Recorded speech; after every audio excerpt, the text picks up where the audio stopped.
तो क्लास अब question number 2 and question number 3 को हम प्रोसीड करते हैं। क्वेश्चन नंबर 2 में क्या कहता है, a tree breaks due to storm and the broken part bends so that the top of the tree touches the ground making an angle of 30 degree. ठीक है, the distance between the foot of the tree to the point where the top touches the ground is 8 meter. Find the height of the tree. देखिए ऐसा है solution.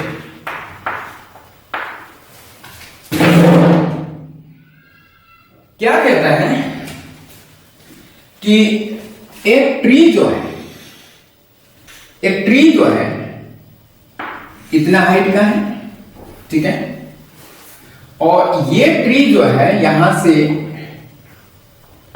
ए और B, ठीक है, ये tree यहां से टूट जाता है और यहां ऐसे करके नीचे जमीन को टच कर लेता है। सो ऊपर वाला जो था पहले का ये इमेजिनरी बन जाएगा। इसे हम इस प्रकार से कर सकते हैं क्योंकि ये पिछले वाला जो था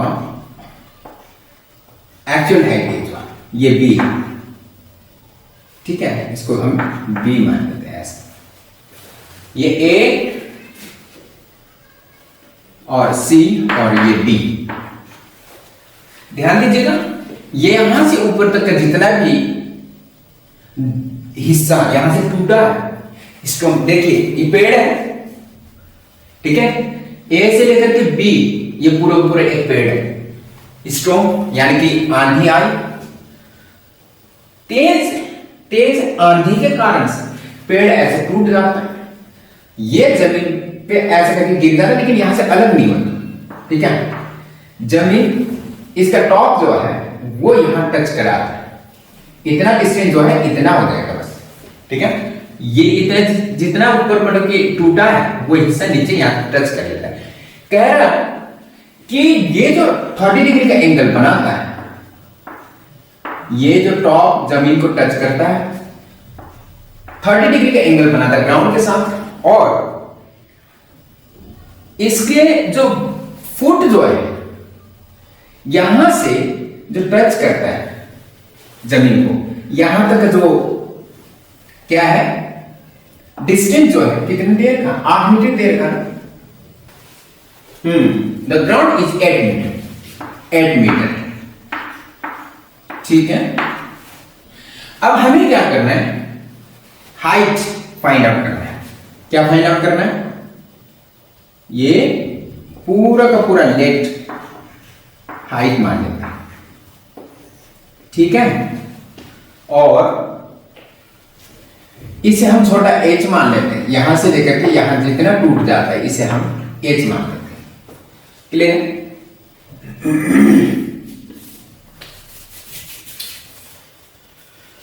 अब हम क्या करते देखिए, late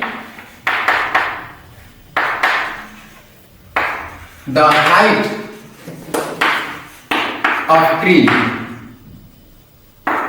B h metre. Tree की हाइट को हम h मीटर मान लेते हैं। तो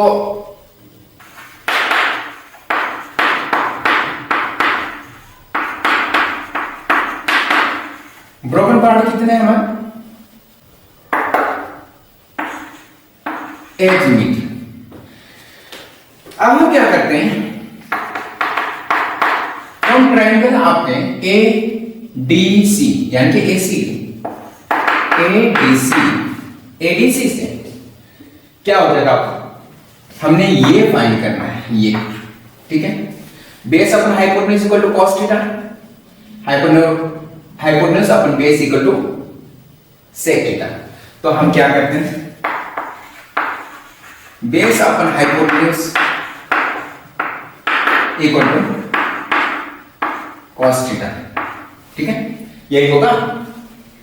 और बेस कितना है 8, अपन में hypotenuse equal to h equal to cos कितने डिग्री है 30 डिग्री। और ये हमें अच्छी तरह से पता है कि यहां से साइन थीटा का ऐसे चलता है तो कॉस थीटा का उल्टा चलता है, ठीक है। यानी cos sine 90 degree equal to cos 0 degree होता है। इतना समझ लीजिए आपका 90 के बाद कितना आता है 60 degree, sine 60 degree equal to cos 40 degree हो जाएगा। टेबल देख लीजिएगा अच्छी तरह से उसका चैप्टर नंबर 8 का, ठीक है। उसमें ट्रिग्नोमेट्रिक जो रेशियोज का जो टेबल है, वैल्यू जो है वो देख लीजिएगा। सो इसमें आपका h अपन में सॉरी h अपन में h इक्वल टू कितना हो जाएगा √3 अपन 2, ठीक है, cos 40 डिग्री की वैल्यू। और इसमें आपका h अपन में h हम क्या करते हैं, इसको क्रॉस मल्टीप्लाई करते हैं, 16 अपन √3 इक्वल टू h। अब हम क्या करते हैं,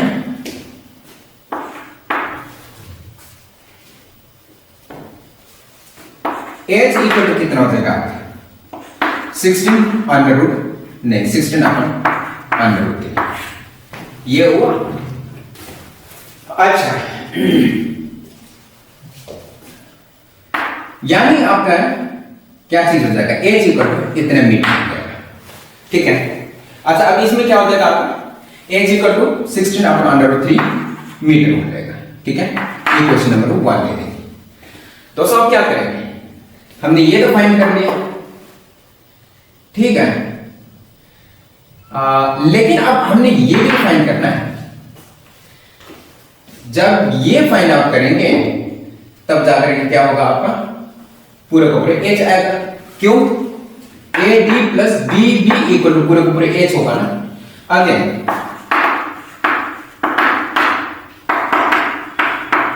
फ्रॉम ट्राइंगल आपका मतलब कि ACD, ये P है, यहां से लेकर यहां तक P।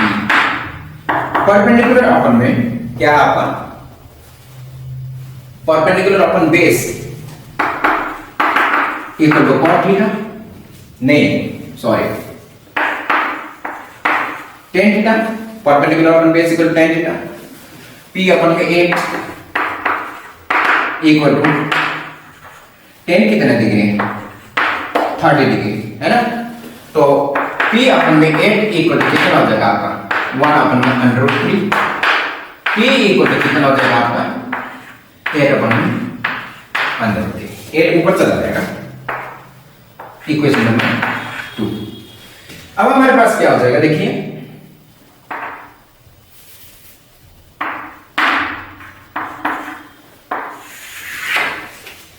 h equal to AD plus DB, AD plus DB,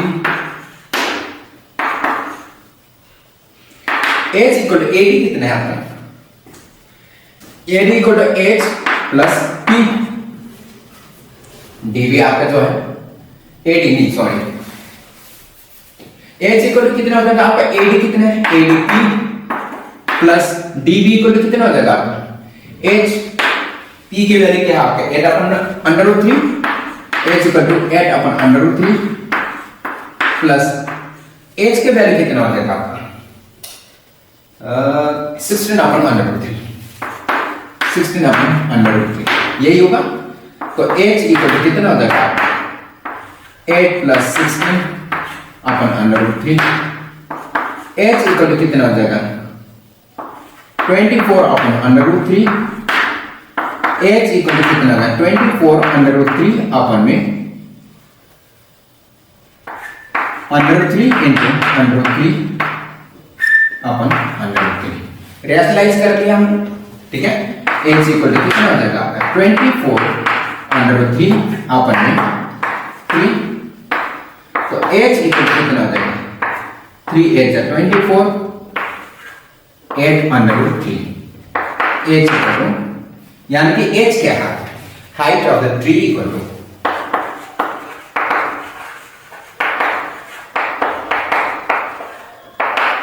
√3 metre, ये आपका हाइट होगा, ठीक है। आंसर टैली कर लीजिएगा। उम्मीद करता हूं समझ आया होगा। तो देखिए दोस्तों, अब क्वेश्चन नंबर 3 पे हम चलते हैं। क्वेश्चन नंबर 3 ये कहता है, एक कॉन्ट्रैक्टर है, ठीक है, कॉन्ट्रैक्टर मतलब ठेकेदार। अब ये देखिए क्या कॉन्ट्रैक्टर क्या करते हैं, एक पार्क में फिसलन पट्टी होता है ना, कोई झूले भी बोलते हैं, फिसलन पट्टी होता है वैसे, वो जो फिसल के नीचे बच्चे खेलते हैं। तो यहां पर ये कह रहा है कि एक तो आप समझ के 5 साल से नीचे के एज के बच्चे जो है, 5 साल से कम एज के हैं, और बाकी जो है बड़े बच्चे, ठीक है। दोनों एज ग्रुप के बच्चों के लिए 2 प्रकार के फिसलन पट्टी जो है, यानी कि आपको स्लाइड जो होते हैं वो प्लांट करना है। तो ये कहता है कि जो छोटे एज के बच्चे हैं, 5 साल से कम वाले एज के जो बच्चे हैं,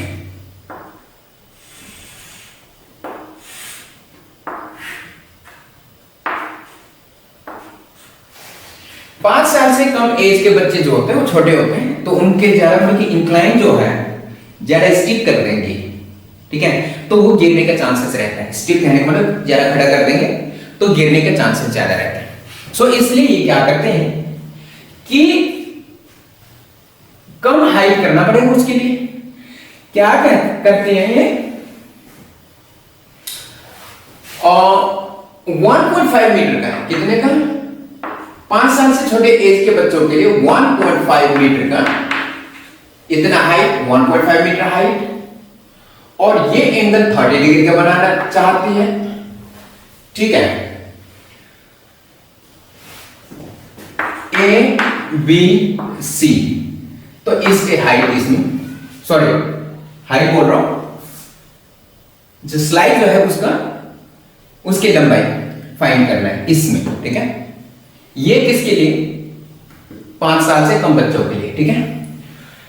अब दूसरे कंडीशन में, दूसरे केस में ये कह रहा है कि ये आपका डी ई एफ, दूसरा कंडीशन में ये कह रहा है कि ये 3 मीटर ऊंची, यानी कि हाइट कितना होना चाहिए इसका, 3 मीटर, और इसमें ये फाइंड करना है, इसमें भी स्लाइड जो है उसका लेंथ फाइंड आउट करना है, और ये कितने डिग्री का कह रहा है, 60 डिग्री का कह रहा है, ठीक है। क्वेश्चन ये कह रहा है कि मेरे को 2 एज ग्रुप के बच्चे हैं, एक एज ग्रुप जो है 5 साल से कम के हैं, और दूसरे जो है 5 साल से बड़े ग्रुप के हैं। तो 5 साल से छोटे ग्रुप के जो बच्चे होते हैं, कम ग्रुप के जो 5 साल से कम एज के जो बच्चे होते हैं, उनके लिए कितना है, ये जो स्लाइड जो होगा, फिसलन पट्टी जो होगा, इसको कितने ऊंचाई पे रखना चाहते हैं, एक कॉन्ट्रैक्टर 1.5 मीटर ऊंचाई पे रखना चाहते हैं, जो कि मतलब कि ग्राउंड के साथ इसके स्लाइड का जो इंक्लाइनेशन जो होती है 30 डिग्री का रखना चाहते हैं। तो स्लाइड की लंबाई कितनी होनी चाहिए फाइंड करना है। इसी प्रकार से 5 ईयर से बड़े जो बच्चे होते हैं, ठीक है, उनके लिए 3 मीटर हाइट और ये स्लाइड की लंबाई कितनी होगी वही फाइंड आउट करना है, जबकि 60 डिग्री इंक्लाइनेशन, जो इंक्लाइन एंगल जो है 60 डिग्री की रखना चाहती है ताकि थोड़ा सा स्टिप हो जाए, ठीक है। तो दोनों केसेस में हमें क्या फाइंड करना है, लेंथ फाइंड करना है दोनों स्लाइड्स की। So first is for below 5 years children,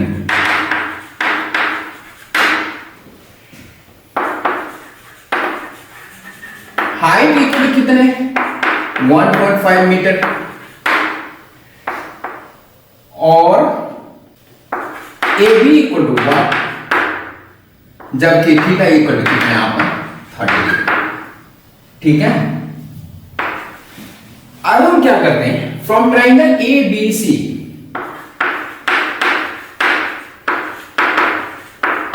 triangle A B C से देखा जाए परपेंडिकुलर अपन हाइपोटेन्यूज, देखो ये दिया है, ये मिसिंग है, perpendicular upon hypotenuse equal to sin theta, p upon में h इक्वल टू sin कितना है आपका 30 डिग्री, ठीक है।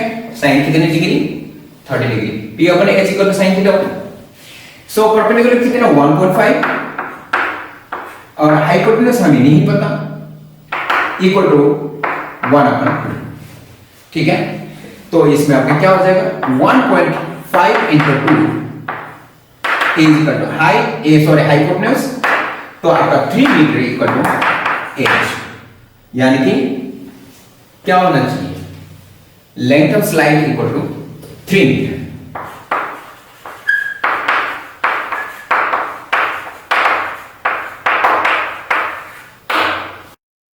Length of slide equal to 3 metre.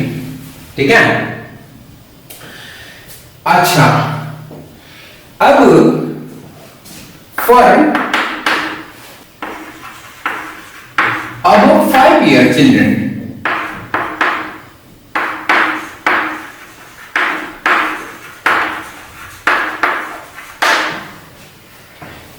Height equal to कितने 3 metre, theta equal to 60 degree and D F equal to क्या होना चाहिए, है ना। तो फिर इसमें क्या हो जाएगा, गिवन क्या परपेंडिकुलर है, हाइपोटेन्यूज इक्वल टू आपका मिसिंग है, तो perpendicular upon hypotenuse equal to कितना, perpendicular upon hypotenuse equal to sin theta, यानी कि थीटा की जगह sin 60 डिग्री हम डायरेक्टली पुट कर लेते हैं, एज हमारे पास थोड़ा सा स्पेस कम होने की संभावना है। तो इसमें क्या हो जाएगा 3 अपन में h इक्वल टू कितना हो जाएगा sin 60 degree equal to √3/2 metre. ठीक है, सो इसमें क्या हो जाएगा आपका 3 into 2 upon √3 equal to h। ठीक है, क्रॉस मल्टीप्लाई हमने कर दिया, ये इधर आकर मल्टीप्लाई कर लेगा और ये नीचे आ जाएगा h उस तरह, क्योंकि हमने h फाइंड करना है ना। सो 6 अपन √3 इक्वल टू h। जब √3 नीचे रहेगा डिनोमिनेटर में तो हम क्या क्या करते हैं, रैशनलाइज क्या करते हैं। ठीक है, तो 6 √3 अपन में 3 इक्वल टू h, 3 2 जा 6, 2 √3 मीटर इक्वल टू h, और यहां पर क्या हो जाएगा therefore the length of the slide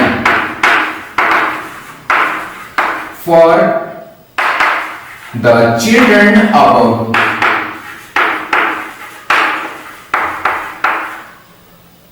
5 years is 203 metre. ठीक है, उम्मीद करता हूं समझ आया होगा, नोट कर लीजिए प्लीज।